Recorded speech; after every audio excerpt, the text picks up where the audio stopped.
تو آج انشاءاللہ اس کے بارے میں، دعا کے بارے میں کچھ بات کروں گا کہ ہم لوگ دعاؤں سے بہت زیادہ غافل ہیں۔ اللہ تعالیٰ نے قرآن مجید میں دعا کے بارے میں فرمایا ادعوا ربکم تضرعا وخفیا، اپنے رب کو پکارو عاجزی کے ساتھ اور چپکے سے۔ جیسے اللہ نے نماز کا حکم دیا، اللہ نے زکوٰۃ کا حکم دیا، بالکل اسی طرح سے اللہ نے مانگنے کا حکم بھی دیا ہے کہ ہم کس سے مانگیں؟ اللہ سے۔ اللہ سے مانگیں اور مانگیں، یعنی اللہ کے علاوہ کسی اور سے نہیں مانگیں، اور اللہ سے بھی باقاعدہ مانگیں، مانگنے کا عمل جاری رکھیں۔ آج جہاں باقی عبادتوں میں سستی ہو رہی ہے، دعاؤں میں بھی لوگ پیچھے چلے جا رہے ہیں، مانگتے ہی نہیں ہیں، اور مانگتے ہیں تو پتہ نہیں کس اسٹائل سے مانگتے ہیں، توجہ نہیں ہوتی۔ اجتماعی دعاؤں پر زیادہ زور ہے، انفرادی پر زور نہیں۔ کہیں مجمع دعا مانگ رہا ہوتا تو ہاتھ اٹھا کے آمین آمین شروع کر دیں گے، بس ٹھیک ہے، وہ بھی جائز ہے، لیکن دعا میں جو اصل ہے وہ انفرادی ہے۔ دیکھیں، جب آپ کسی سے اپنی حاجت پوری کرنے کے لیے، کچھ مانگنے کے لیے جاتے ہیں تو اکثر آپ کی کوشش ہوتی ہے کہ اس سے اکیلے میں ملو۔ اکثر کوشش کیا ہوتی ہے؟ سب کے سامنے نہیں، بلکہ آپ اس کو لیں گے، بھائی تھوڑی دیر کے لیے ذرا مفتی صاحب آپ سے کام، ایسا ہی ہوتا ہے نا، ذرا چھاؤں میں آ جائیں تھوڑی دیر کے لیے۔ لوگ کہتے ہیں نا، مفتی صاحب کہہ رہے ہیں بھائی یہیں پوچھ لو، کہہ رہے نہیں ذرا سائڈ پہ آ جائیں، تو سائڈ پہ جانے کے بعد پھر آپ کہتے ہیں یہ مسئلہ ہے، فلانا مسئلہ ہے، ڈمکانا مسئلہ ہے۔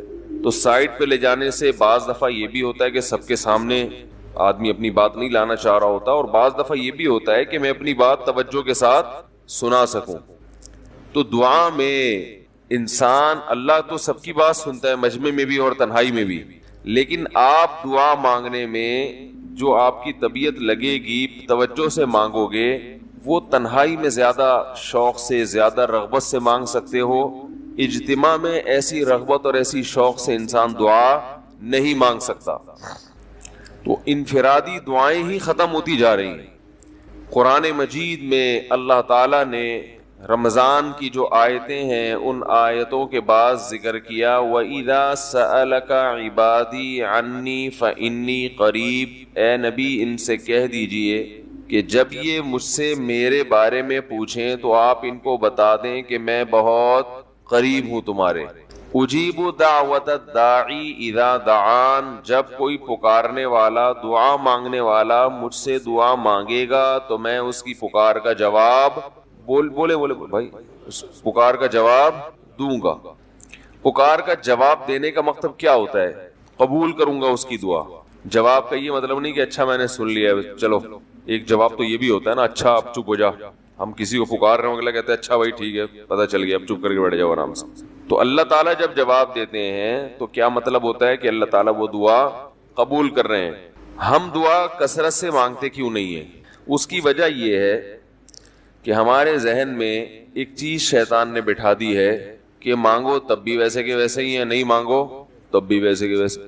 وہ فلاں آدمی تو نہیں مانگتا، وہ تو پھر بھی اس کی تنخواہ اچھی مل رہی ہے، اور میں تو کئی سالوں سے دعائیں مانگ رہا ہوں، اے اللہ میری تنخواہ ڈبل نہیں کر سکتا تو کم از کم 50% ہی بڑھا دے، تو میں تو وہیں کا وہیں ہوں، میری تنخواہ میں تو کوئی اضافہ ہو نہیں رہا۔ تو ہم تو دیکھتے ہیں کہ ادھر دعا مانگو کچھ بھی نہیں ہو، سوائے ثواب کے کچھ بھی نہیں ملتا۔ یہ وہ چیز ہے جو انسان کو دعاؤں سے روکتی ہے۔ حالانکہ ہم پیغمبروں کی زندگی دیکھتے ہیں تو بات بات پر دعائیں مانگتے تھے، بہت کثرت سے، بہت زیادہ۔ نوح علیہ السلام، اچھا اللہ نے ان کی دعاؤں کو قرآن میں ذکر بھی کیا ہے۔ مناجات مقبولہ ایک دعاؤں کی کتاب ہے۔ حضرت مولانا اشرف علی تھانوی رحمہ اللہ تعالی نے قرآن اور حدیث کی دعاؤں کو ایک چھوٹی سی کتاب میں جمع کر کے ایک ہفتے پہ ڈیوائیڈ کر دیا ہے اس کو، کہ آپ روزانہ ان میں سے ایک حصہ پڑھیں گے تو پورا ہفتے میں وہ تقریباً تمام دعائیں کور ہو جائیں گی جو قرآن و سنت میں بیان کی گئی ہیں۔ وہ کتاب ضرور خریدیں، رکھیں اپنے پاس، مناجات مقبولہ کے نام سے۔ تو ہم دعا کیوں نہیں مانگتے؟ مسئلہ ہمارے ساتھ یہ ہے کہ ہم کہتے ہیں کہ جو مانگتا ہے وہ بھی وہینچ کا وہینچ، اور جو نہیں مانگتا ہے وہ بھی کوئی سرخاب کے پر تو لگ نہیں جاتے کوئی مانگ رہا ہو تو۔ یہ وہ مسئلہ ہے جس کی وجہ سے لوگ دعائیں مانگنے میں بخل سے کام لیتے ہیں۔ جبکہ پیغمبر کثرت سے دعائیں مانگا کرتے تھے، بہت زیادہ۔ جو پچھلی آسمانی کتابیں ہیں ان میں لکھا ہوا ہے کہ یعقوب علیہ الصلوۃ والسلام اتنی کثرت سے دعائیں مانگا کرتے تھے کہ سجدے میں جا کے کہ ان کے یہ جو گھٹنے ہیں اور سر میں سخت نشان بن چکے تھے، وہ جگہ زمین پہ لگ لگ کے سخت ہو جاتی ہے نا، تو اتنی کثرت سے دعائیں، اتنی کثرت سے دعائیں۔ ہم نے جن بزرگوں کے ساتھ ٹوٹا پھوٹا وقت گزارا ان کو دیکھا کہ وہ دعا بہت لمبی لمبی دعائیں مانگا کرتے تھے، بہت لمبی۔ ہمارے شیخ کے سامنے جب کوئی آیا کرتا تھا دعا کے لیے کہتا تو ہاتھ اٹھائے بغیر ویسے ہی اس کو ایک دعا کا جملہ کہہ دیا کرتے تھے۔ تو کسی نے کہا کہ آپ ہاتھ اٹھا کے اس کے لیے دعا کیوں نہیں مانگتے؟ تو فرماتے تھے کہ جب میں ایک دفعہ ہاتھ اٹھا لیتا ہوں تو پھر اتنی آرام سے نیچے گراتا نہیں، کیونکہ پھر اللہ کے دربار میں اب ہاتھ اٹھا لیے تو پھر تو ایسا ان کا دل لگتا تھا، مانگتے چلے جاتے تھے، مانگتے چلے جاتے تھے۔ تو بات یہ ہے کہ جب یہ یقین پیدا ہو جائے کہ جس خالق نے ہمیں پیدا کیا ہے اور جس نے ہمیں مانگنے کا حکم دیا ہے اس کے سامنے جب ہاتھ اٹھا کے گڑ گڑائیں گے تو وہ تھوڑا نہیں دے، وہ دعا لازمی قبول کرے گا، اور وہ لازمی ہماری مانگی ہوئی چیزیں ہمیں عطا کرے گا۔ یہ جذبہ اور یہ نیت جب انسان میں پیدا ہو جائے تو پھر اس کا دعاؤں میں دل لگتا ہے۔ کیسے نہیں لگے گا؟ آپ سوچیں کہ آپ کو کوئی بتا دے کہ یہ جو سیٹھ صاحب ہیں بہت بڑے، آپ جا کے ان سے مانگو، یہ ٹائم نکال کے بیٹھے ہوئے ہیں، جتنا مانگو گے، جو مانگو گے یہ دیں گے، تو اب آپ بتاؤ، آپ یہ کہو گے کہ میرے پاس مانگنے کا ٹائم نہیں ہے؟ ایسے موقع پہ آپ یہ کہو گے؟ آپ جائیں گے اور بسم اللہ کر کے شروع ہو جائیں گے۔ آپ بولیں گے سر یہ مجھے 10 فائلیں چاہیے بحریہ ٹاؤن کی۔ آپ سوچو گے 10 نہیں ملی تو 9 تو مل جائیں گے۔ سر مجھے یہ بھی چاہیے، مجھے یہ بھی چاہیے، مجھے یہ بھی چاہیے، اور آپ کو یقین ہو کہ یہ دے رہا ہے، تو آپ کبھی بھی کنجوسی سے کام نہیں لو۔ پھر آپ یہ نہیں کرو گے کہ آپ مانگتے ہوئے جو ہے نا، اس سے آپ جب مانگ رہے ہو تو آپ کی کبھی ادھر دیکھ رہے ہو، کبھی ادھر دیکھ رہے ہو، کبھی ناک میں انگلی گھما رہے ہو، کبھی سر میں کھجا رہے ہو۔ کوئی آ کے اس دوران آپ کو چھیڑے گا تو آپ کہو گے یہاں سے دفع ہو جاؤ، میں کام کر رہا ہوں۔ ایک بندہ سخاوت جوش میں آیا ہوا ہے ابھی، اور فائلیں بحریہ ٹاؤن کی فری میں بانٹ رہا ہے۔ اس نے کہا بھائی جتنی مانگو گے دے دوں گا، اور جو مانگو گے دے دوں گا، تو ابھی تو میرے پاس ٹائم کم ہے، مقابلہ بہت سخت ہے۔ اور پھر اس میں آپ کو الفاظ بھی خود بخود آ جائیں گے، کس طرح سے سمجھانا ہے، مختلف طریقوں سے آپ بات کو گھماؤ گے۔ سر پلیز آپ بات کو سمجھا کریں، میں آپ کے پاس آیا ہوں، آپ کو پتا ہے میں ادھر بھی جا سکتا تھا، وہ وسیم کباڑیہ کا بزنس بھی آج کل بہت چل رہا ہے، میرے پرانے اچھے تعلقات ہیں، لیکن مجھے پتا تھا کہ آپ ہیں، آپ جیسا سیٹ تو کوئی ہے ہی نہیں، اور ہر مشکل میں آپ نے میری مدد کی ہے۔ جو الفاظ بھی اس کی سخاوت کو ابھارنے والے ہوں گے وہ تمام آپ اس موقع پر اس کے اوپر انڈیل دو گے، پورا دیگچا بھر کے اس کے اوپر ڈال دو گے آپ۔ تو اللہ سے جب مانگتا ہے انسان اور اس کو یقین ہو کہ اللہ میری دعا کو پورا کرے گا، تو اس یقین کے ساتھ جب دعا مانگی جاتی ہے تو اس کا اسٹائل کچھ اور ہوتا ہے، اور ایک فارمیلٹی پوری کرنے کے لیے دعا جب مانگی جاتی ہے جیسے کہ ہمارے ہاں ہو رہا ہے، تو اس کا اسٹائل اور انداز کچھ اور ہوتا ہے۔ ہمارے ہاں دعا پڑھی جاتی ہے، مانگی نہیں جاتی۔ ربنا آتنا فی الدنیا حسنۃ وفی الآخرۃ حسنۃ وقنا عذاب النار، آمین۔ اور کہ ربنا ظلمنا انفسنا وان لم تغفر لنا وترحمنا لنکونن من الخاسرین، آمین۔ یہ دعا مانگی جا رہی ہے یا پڑھی جا رہی ہے؟ یہ تو پڑھی جا رہی ہے، آمین بھی پڑھا جا رہا ہے اس پہ۔ تو اللہ نے ہمیں یہ نہیں کہا کہ اقرأوا الدعاء عند ربکم، اپنے رب کے سامنے دعائیں پڑھا کرو۔ اللہ نے کہا ادعو، مانگو، پکارو، مانگو اس سے۔ بھیکاری جیسے بھیک مانگتا ہے نا، لوگ کہتے ہیں مانگنے کا کیا طریقہ ہے؟ بھائی جو بھیکاریوں سے پوچھو بھیک مانگنے کا کیا طریقہ ہے۔ بھیکاری اکثر ان پڑھ ہوتے ہیں، جو پڑھے لکھے بھیکاری ہوتے ہیں پھر وہ IMF سے مانگتے ہیں، وہ چھوٹی موٹی چیزیں نہیں مانگتے۔ بھیکاری اکثر کیا ہوتے ہیں؟ ان پڑھ، جن سے ہمارا صبح شام واسطہ پڑتا ہے۔ تو یہ کسی سے بھیک مانگنے کا طریقہ سیکھ کے آتے ہیں؟ بولو نا بھائی، کسی سے طریقہ سیکھ کے آتے ہیں کہ یار وہ ذرا فلاں بندے سے چندہ مانگنا، ذرا طریقہ بتانا۔ اگر کوئی بتائے گا بھی تو وہ کہے گا تو اپنے پاس رکھ، مجھے پتا ہے مجھے جیب اپنی کیسے بھرنی ہے۔ اس موقع پہ جو اس کی حالت دیکھ کے نا وہ اپنا منہ بھی ٹیڑھا ویڑھا کرے گا، کپڑے بھی پھٹے پرانے، اور بہت گھمائے گا بات کو، ایسے منہ بنائے گا جیسے دنیا میں اس سے زیادہ غریب اور محتاج کوئی ہے ہی نہیں. سحری پانی سے کی ہے میں نے, گھر میں بچے بھوک سے بلک رہے ہیں, ایسی کہانیاں سنائے گا, ایسی کہانیاں سنائے گا.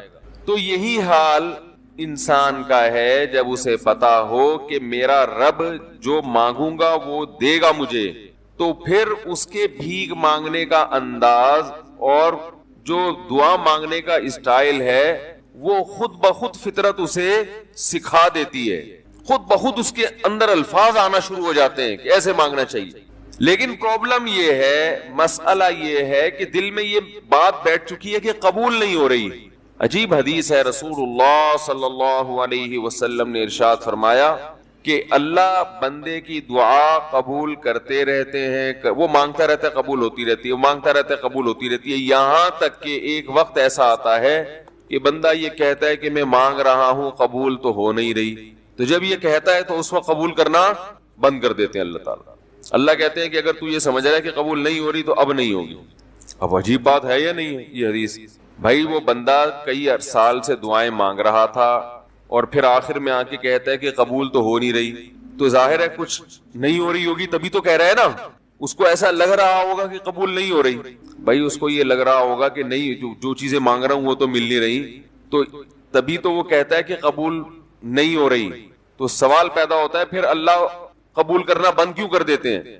اللہ تعالیٰ جب دعائیں قبول کرتے ہیں تو اس کا انداز وہ نہیں ہوتا جیسے ایک عام انسان جب کسی کو بھیک دیتا ہے. ایک عام فقیر جب آپ کے پاس آئے گا, آپ سے بھیک مانگے گا, 100 روپے دے دو, 20 روپے دے دو, آپ اٹھا کے 100 نہیں تو 10-20 تو پکڑا دیتے ہیں اس کو, تو وہ یہ سمجھتا ہے کہ میری دعا کیا ہو گئی, قبول. لیکن اللہ تعالیٰ اس طرح دعا نہیں قبول کرتے. اگر اللہ اس طرح سے دعائیں قبول کرنا شروع کر دیں تو پھر یہ معاملہ غیب کا نہیں رہے گا. ادھر آپ نے دعا مانگی, اے اللہ میرے کاروبار کو بڑھا دے, لیلۃ القدر میں رو کے دعا مانگی, اور صبح صادق کے وقت آپ کا فون آیا کہ آپ کا کنٹینر کسٹم والوں کے شر سے محفوظ ہو گیا ہے, سمجھ میں پاس ہو گیا ہو, اور آپ کی چیز ڈبل قیمت پہ بک گئی ہے. پھر آپ نے دعا مانگی, اے اللہ تیری رحمت اس وقت جوش میں آئی ہوئی ہے, تو ایسا کر میرا بچہ بھی پاس ہو جائے, اس کے نمبر اچھے آ جائیں. ادھر فون آیا کہ آپ کا بچہ پہلی پوزیشن سے کامیاب ہو گیا. پھر آپ نے کہا آج اللہ کی رحمت بہت جوش میں آئی ہوئی ہے, اے اللہ میری بیوی بھی ٹھیک ہو جائے. تو بیگم صاحبہ کا فوراً فون آ گیا کہ میں ٹھیک ہو گئی ہوں, ہے بھائی میں ٹھیک ہو گئی. اے اللہ ساس صاحبہ بہت دنوں سے آگے بیٹھی ہوئی ہیں, جانے کا نام نہیں لے رہی, فون آ گیا کہ میں چلی گئی ہوں. اس طرح سے اگر دعائیں قبول ہونا شروع ہو جائیں تو میرے بھائی پھر یہ سارے کافر, یہ سارے لبرل لوگ جو اللہ کو مانتے ہی نہیں ہیں, یہ دنیا کا ہر کام چھوڑ کے مصلی بچھا لیں گے اور دعاؤں کو فوکس کرنا شروع کر دیں گے. دعا قبول ہوتی ہے مگر اس شخص کی جو اللہ پر غیب پر ایمان رکھتا ہے, جسے دعا قبول ہوتی بھی نظر نہیں آتی مگر وہ یقین کرتا ہے کہ دعا قبول ہو رہی ہے. صرف اس شخص کی دعا قبول ہوتی ہے, اس کے علاوہ کسی کی قبول نہیں ہوتی. بہت مشکل ہے بھائی سمجھانا. دعا سب کی قبول ہوتی ہے کا مطلب پتہ ہے, سب کی مطلب ان سب کی کہ جو یہ یقین رکھتے ہیں کہ قبول ہوتی بھی نظر نہیں آ رہی پھر بھی قبول ہو رہی ہے, ان لوگوں کی قبول ہوتی ہے دعا. حدیث سے پتہ چلتا ہے, اور اصل میں دعا مانگتے ہی یہی لوگ ہیں. اب آپ کہیں گے بھائی نظر تو آ نہیں رہی, جب میں جو چیز مانگ رہا ہوں وہ مل نہیں رہی, تو کیا ایسے قبول کا کرنا کیا ہے بھائی؟ یہ تو صرف مشورے مل رہے ہیں ہمیں کہ پھر بھی مانگتے رہو. تو ہم نے, وہ ایک فقیر تھا نا, ایک سیٹھ صاحب کے پاس آیا, کہنے لگا کہ بھائی ذرا کچھ پیسے مل جائیں گے, گھر میں ضرورت ہے. تو اس نے کہا اتنے ہٹے کٹے ہو کے بھیک مانگتے ہو, شرم نہیں آتی؟ تو اس نے کہا فی الحال میں نے آپ سے بھیک مانگی ہے, مشورہ نہیں مانگا. جب مشورہ مانگوں تو اس وقت مشورہ دے دینا کہ بھیک مانگنا میرے لیے مناسب ہے یا نہیں ہے بھائی. ابھی میں آپ سے پیسے مانگ رہا ہوں, مشورے کے لیے پھر کوئی اور ٹائم انشاءاللہ رکھ لیں گے, اس میں آپ سے مشورہ لوں گا کہ میرے جیسے آدمی کو بھیک مانگنا مناسب ہے یا نہیں. تو آپ کے ذہن میں بھی یہ خیال آ رہا ہوگا کہ ہم اللہ سے دعا مانگتے ہیں اور اللہ کی طرف سے جو چیز جو ہم مانگ رہے ہیں وہ تو مل نہیں رہی, بلکہ اللہ کی طرف سے مشورے مل رہے ہیں کہ مانگتے رہو قبول ہو رہی ہے, تو ہوتی بھی تو نظر نہیں آ رہی. کیا خیال ہے بھائی؟ ہوتی قبول ہوتی بھی نظر تو نہیں آ رہی. تو یاد رکھیں دعا تو لازمی قبول ہوتی ہے. اگر آپ کو قبول ہوتی بھی نظر نہیں, دعا قبول ہونے کے انداز مختلف ہیں. اللہ تعالیٰ کے جس طرح سے قبول کرتے ہیں نا, وہ عام لوگوں کی طرح نہیں آپ کو چیزیں پکڑا دیتے. یہ تو غیب سے معاملہ ختم ہو جائے گا. اللہ کی حکمت کا تقاضا یہ ہے کہ اس طرح سے قبول کروں کہ قبول ہو مگر اس کو پتا نہ چلے, کیونکہ وہ اللہ کا دربار ہے, اس کی کچھ قیمت ہے کہ وہ ہر ایک کو مانگنے کی توفیق نہیں دیتا. بھائی آپ نے کبھی دیکھا کہ کوئی سیٹ ایسی دکان کھول کے بیٹھ جائے کہ آؤ جو مانگو میں دوں گا؟ ایسے تو کیا ہوگا کہ پورا نظام خراب ہو جائے گا نا. پھر آپ 10 فائلیں تھوڑی مانگیں گے, پھر تو آپ کہیں گے پورا بحریہ ٹاؤن میرے حوالے کر دو, پھر تو آپ یہ کریں گے نا. یہ تو میں نے ایک مثال دی تھی. عملاً ایسا نہیں ہوتا. عملاً وہی آ کے بیٹھے گا اور وہی آپ کو پیشکش کرے گا کہ اس کے کچھ اصول اور ضابطے ہوں گے, ان قواعد پہ آپ پورے اترتے ہوگے تو آپ کو وہ گھسنے دے گا. اللہ کے بھی کچھ اصول اور ضابطے ہیں, ساری دعائیں قبول کرے گا. جو مانگو گے صرف اتنا نہیں بلکہ بڑھا کے دے گا. لیکن اصول یہ ہے کہ اللہ کہتے ہیں کہ جب میں دوں گا تو نظر نہیں آئے گا, مگر یقین رکھنا ہے کہ کیا کر رہا ہوں, میں دے رہا ہوں, پھر دیتا رہوں گا میں. پھر بات وہیں آگے کھڑی ہو جاتی ہے کہ ایسے دینے کا کیا فائدہ, کہ ہماری سمجھ میں نہیں آ رہا کہ پتہ نہیں کیسے دے رہا ہے اللہ تعالیٰ. تو یاد رکھیں اللہ تعالیٰ کے دینے کا انداز تھوڑا مختلف ہے. وہ کیا ہے؟ بعض مرتبہ جو چیز مانگ رہے ہوتے ہیں اللہ وہی چیز آپ کو دے دیتا ہے, اور ایسا بھی ہوتا ہے. ہمیشہ ایسا تو نہیں ہوا ہوگا کہ جو چیز مانگی اور نہیں ملی ہو. کئی بار ایسا ہوا ہے کہ جو مانگا وہ اللہ نے دے دیا, فوراً مسئلہ حل ہو گیا. بعض دفعہ بلکہ اس سے بھی پہلے کا اسٹیپ, بسا اوقات تو آپ دعا مانگ ہی نہیں رہے ہوتے, آپ اس کو دعا سمجھ رہے ہوتے ہو, لہذا اس میں وہ جان ہوتی نہیں ہے, تو قبولیت کا پھر سوال ہی پیدا نہیں ہوتا. آپ دعا پڑھ رہے ہوتے ہو, مانگ رہے نہیں ہوتے. تو اللہ نے تو دعائیں قبول کرنے کا کہا ہے, دعائیں پڑھنے پر کہا ہو, وعدہ کیا ہو, ایسا ہمارے علم میں کوئی حدیث نہیں ہے. دیکھیں یونس علیہ السلام جب مچھلی کے پیٹ میں تھے تو یونس علیہ السلام کو اپنی خطا کا احساس ہوا کہ میں اللہ کی پرمیشن کے بغیر اپنی قوم کو چھوڑ کے آ گیا ہوں.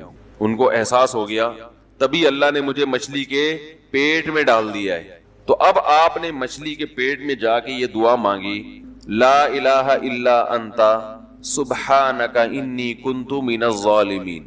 اے اللہ تیرے سوا کوئی عبادت کے لائق نہیں ہے, سبحانک تو ہر عیب سے پاک ہے, تو نے جو مجھے مچھلی کے پیٹ میں ڈال دیا تو یہ تیری غلطی نہیں ہے, تو ہر عیب سے پاک ہے. انی کنت من الظالمین, میں ہوں ظلم کرنے والا اپنی جان پہ, مجھ سے غلطی ہوئی ہے. اللہ تعالیٰ کو آپ کا یہ مانگنا اتنا پسند آیا کہ مچھلی کو حکم دیا کہ ان کو ساحل پر اگل دو. اور نہ صرف یہ کہ مچھلی نے آپ کو ساحل پہ ڈالا, وَأَنبَتْنَا عَلَيْهِ شَجَرَةً مِّن يَقْطِينٍ, یقطین کوئی درخت تھا وہ بھی اللہ نے اگا دیا دھوپ سے بچانے کے لیے. لیکن جب مصیبتوں میں ہم یہ کلمہ پڑھتے ہیں لا الہ الا انت سبحانک انی کنت من الظالمین, تو ہم یوسف علیہ السلام والے جذبے سے یہ کلمے میں جو الفاظ ہیں وہ مانگتے نہیں ہیں بلکہ ہم یہ کلمہ پڑھتے ہیں. سمجھ رہے؟ پڑھنے کی بھی برکتیں ہوتی ہیں, میں اس کا منکر نہیں ہوں, لیکن ہمارے جو ورڈنگ ہوتی ہے نا وہ مانگنے کا اسٹائل نہیں ہوتا. ہم چھوٹے بچے تھے تو مسجد میں آیت کریمہ کا ورد ہوا کرتا تھا کہ بھائی حالات خراب ہیں آج کل, امام صاحب اسپیکر پہ اعلان کر کے بلاتے تھے, آ جاؤ بھائی آیت کریمہ کا ورد ہوگا, لا الہ الا انت سبحانک انی کنت من الظالمین, 5 لاکھ دفعہ پڑھا جائے گا. تو ہم مسجد میں آتے, وہ مسجد میں دانے ہم تو آتے تھے, اس کے بعد جلیبیاں بھی ملتی تھیں, بڑی گرم گرم ٹائٹ جلیبیاں ہوتی تھی. اب تک وہ مزہ نہیں آیا جلیبی میں. تو وہ جلیبیاں بھی ہوتی تھی, اوپر دانے رکھے ہوئے ہوتے تھے, وہ 5 لاکھ دانے ہوتے تھے, ختم کرنے ہوتے تھے. تو پھر ہم کیا کریں, لا الہ الا انت سبحانک انی کنت من الظالمین, لا الہ الا انت سبحانک. اس میں فراڈ نہیں کرتے تھے, پڑھتے پورا تھا الحمدللہ. بعض لوگ تو کیا کرتے تھے, ایک مٹھی لی لا الہ الا انت سبحانک انی کنت من الظالمین, پھونک مارا اور سائڈ پہ رکھ دیا. وہی ڈرامے بھی ہوتے تھے, لیکن ہم پورا ہی پڑھتے تھے. لیکن اس میں مانگنے کا انداز تو نہیں ہوتا تھا, لا الہ الا انت سبحانک انی. پھر اس میں بچے تھے, شرارت بھی شروع ہو جاتی تھی. پھر دیکھ رہے ہیں کوئی ادھر دیکھ رہا ہے تو ایک دانہ اٹھایا, لا الہ الا انت سبحانک انی کنت من الظالمین, یوں کر کے اس کی ناک پہ مارا ہے. کوئی ادھر دیکھ رہا ہے تو اس کی جیب میں ڈال دیا. تو یہ دعا مانگی جا رہی ہے, یہ تو پڑھی جا رہی ہے, ایک فارمیلٹی ہے کہ 5 لاکھ پورے کرنے, اس کے بعد جلیبی کھانا ہے اور نکلنا ہے. تو آج بھی ایسا ہی ہو رہا ہے. امام صاحب دعا مانگتے ہیں, لوگ کہتے ہیں یار چلو جب نماز پڑھ لی, 4 رکعتیں پڑھ لی, سلام بھی پھیر لیا, تو اس میں کیا جا رہا ہے, یہ بھی پورا ہی کر لو. ایسا ہی ہوتا ہے نا, یہ بھی پورا ہی کر لو, آمین آمین کہہ لیں گے. امام صاحب ڈرائیور ہیں, ہم پیچھے مقتدی ہیں, تو جہاں اتاریں گے وہیں اتریں گے ہم لوگ, پہلے تو نہیں اتر سکتے. تو یہ ایک لوگوں کے ذہن میں تصور ہے. نبی صلی اللہ علیہ وسلم نے فرمایا اللہ ظاہر قلب کے ساتھ دعا کی طرف توجہ نہیں دیتے. ظاہر قلب کا مطلب آپ کا دل حاضر نہیں ہو, کچھ اور سوچ رہے ہو اور ادھر سے آپ نے ویسے ہی ایک فارمیلٹی پوری کرنے کے لیے. اللہ کہتے ہیں کہ جب تو مانگنے میں مخلص نہیں ہے تو میں تجھے کیوں دوں, تو مانگنے میں ہی مخلص نہیں ہے. تو بعض دفعہ بلکہ اکثر ایسا ہوتا ہے کہ ہماری دعا میں جان ہی نہیں ہوتی. آدم علیہ السلام کو جب جنت سے نکالا گیا تو پریشان تھے, بے چین تھے, مضطرب سے, میں کیا کروں کہ اللہ مجھ سے خوش ہو جائے. اس بے چینی میں الفاظ نہیں آ رہے سمجھ میں. فَتَلَقَّى آدَمُ مِن رَبِّهِ كَلِمَاتٍ, اللہ فرماتے ہیں اللہ نے آدم کے دل میں کلمات ڈال دیے ان کی بے چینی کو دیکھ کر کے اس طرح سے مجھے مانگو. جب انسان اخلاص کے ساتھ دعا مانگتا ہے تو الفاظ کا القاء کہاں سے ہوتا ہے؟ اللہ کی طرف سے وہ القاء ہونا شروع ہوتا ہے. اللہ کہتے ہیں اس طرح سے مانگ. حضرت حکیم اختر صاحب رحمہ اللہ تعالیٰ نے ایک واقعہ بیان کیا, فرمایا کہ ایک شخص نے حرم میں, انہوں نے دیکھا یا کسی اور بزرگ نے دیکھا کہ حرم میں ایک شخص اللہ سے دعا مانگ رہا ہے گناہوں کی معافی کے لیے, اور اللہ سے کہہ رہا ہے کہ اے اللہ اگر تو میرے گناہ معاف کر دے گا تو بھی خوش ہوگا اور تیرے حبیب محمد صلی اللہ علیہ وسلم بھی خوش ہوں گے کہ ایک آدمی کی بخشش ہو رہی ہے, اور تیرا یہ بندہ بھی خوش ہو جائے گا. اور اگر معاف نہیں کرے گا تو بھی خوش نہیں ہوگا, کیونکہ اللہ کو جہنم میں ڈال کے خوشی تو ہوتی نہیں ہے بندوں کو, اور تیرے حبیب محمد صلی اللہ علیہ وسلم کو پتا چلے گا وہ بھی خوش نہیں ہوں گے, اور میں بھی خوش نہیں ہوں گا. شیطان خوش ہوگا جو تیرا دشمن ہے. اب خود سوچ لے تو اپنے دشمنوں کو خوش کرنا چاہتا ہے یا اتنے سارے ہیں بھائی, اتنے سارے دوست ہیں تیرے, ان کو ناراض کر کے تو خوش کس کو کر رہا ہے؟ اپنے تو جو تیرا بھی دشمن ہے, میرا بھی دشمن, اور تیرے حبیب محمد صلی اللہ علیہ وسلم کا بھی دشمن ہے. تو دیکھو کیسے الفاظ ہیں اس کے.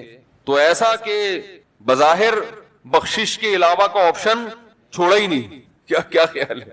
حجاج ابن یوسف بڑا ظالم تھا, بڑا ظالم. موت کا جب وقت آیا, تھے یہ لوگ ایمان والے, چاہے ظالم تھے, بدعمل تھے, لیکن اللہ پر ایمان بہرحال رکھتے تھے. ان کو پتا تھا کہ میں غلط کر رہا ہوں. جب موت کا وقت آیا تو کہنے لگا کہ اے اللہ لوگ کہتے ہیں کہ تو مجھے نہیں بخشے گا, لوگ کہتے ہیں کہ میرے جیسے گناہگار کو تو نہیں بخش سکتا. بڑے عجیب الفاظ ہیں, اللہ کی رحمت کو جوش دلا رہے کہ تو ایسا کر کے دکھا دے, یعنی کچھ ایسا کر کے دکھا دے کہ جو تیرے بارے میں لوگ گمان کر رہے ہیں وہ گمان کیا ہو جائے. یہ بالکل ایسے ہے جیسے کوئی بہت بڑا سیٹ ہو, آپ اس سے بہت زیادہ بڑا قرضہ مانگنے کے لیے جائیں جو کہ عام طور پر نہیں ملتا, لیکن آپ اس کو جوش دلا رہے ہو کہ لوگ کہتے ہیں کہ تو اتنا بڑا قرضہ نہیں دے سکتا, تو آج تو اپنی سخاوت دکھا دے کہ میں اتنا بڑا قرضہ بھی دے سکتا ہوں.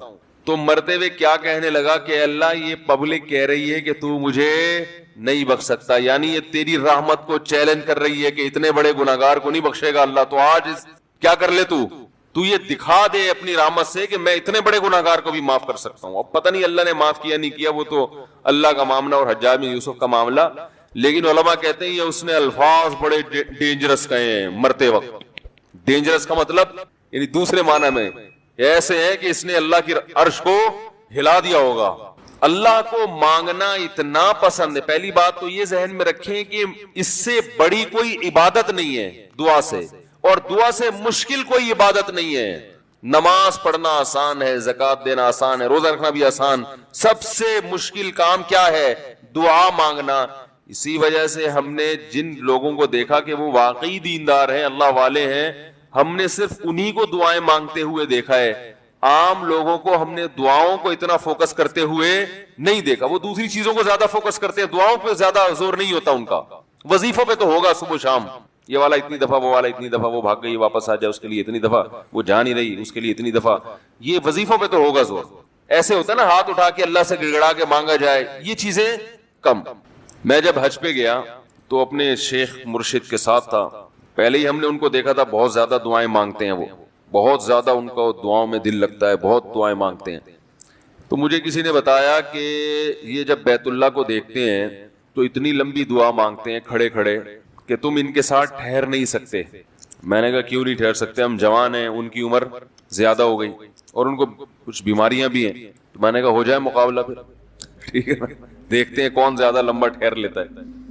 تو جب بیت اللہ پہنچے, ان کی نظر بیت اللہ پہ پڑی, ذرا قریب گئے. یہ جو کہتے ہیں نا بیت اللہ پہ نظر پڑتے ہی وہیں ٹھہر جاؤ شروع ہو جاؤ, ایسا نہیں ہے. بیت اللہ پہ اگر نظر پڑی ہے آپ کی تو کوئی بات نہیں, اور قریب چلے جائیں, کوئی دوسرا عمل کرنے سے پہلے دعا مانگیں.